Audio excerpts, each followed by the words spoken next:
మంచి screen play, ఎక్కడ bore కొట్టకుండా ఏమిటి అది కానీ ఒక ఫీలింగ్ నాకు రాలేదు. ఫస్ట్ హాఫ్ చాలా న్యాచురల్ గా జరిగింది. సెకండ్ హాఫ్ ఇంకా దీనికి ఎంతసేపు లాగుతారు, ఎంతసేపు చూపిస్తారు, ఏ రకంగా దీనికి సెకండ్ హాఫ్ ఇంట్రెస్ట్ సస్టైన్ చేస్తారు అనుకున్న సమయంలో సెకండ్ హాఫ్ ని చాలా ఇదిగా అంటే ఎక్కడ కూడా అసలు ఏమిటిది అన్న ఫీలింగ్ లేకుండా చాలా ఇంట్రెస్టింగ్ గా తీసుకెళ్తే ఏం జరుగుతుంది, నెక్స్ట్ ఏం జరుగుతున్నట్టు అలా మౌంట్ అప్ చేస్తూ తీసుకెళ్లాడు cinema.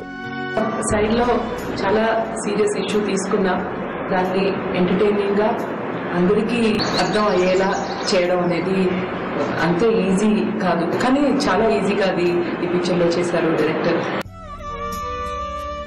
Read the script to have found a detailed script, put in a lot of time on the script. There are many layers in the script. మన తెలుగు సినిమా గర్వంగా చెప్పుకోవాల్సిన cinema unique and bold step అనుకుంటాను. అలానే Artsy form గా కాకుండా almost thriller mode లో ఉన్న cinema ఇది. అంత న్యాచురల్ గా తీశారంటే long time I have seen a really good film.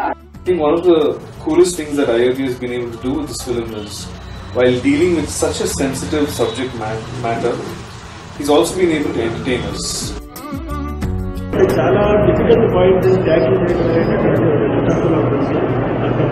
చాలా అందరికీ బాగా హార్ట్ టచింగ్ మనసులోంచి నిజాయితీగా వచ్చిన సినిమా.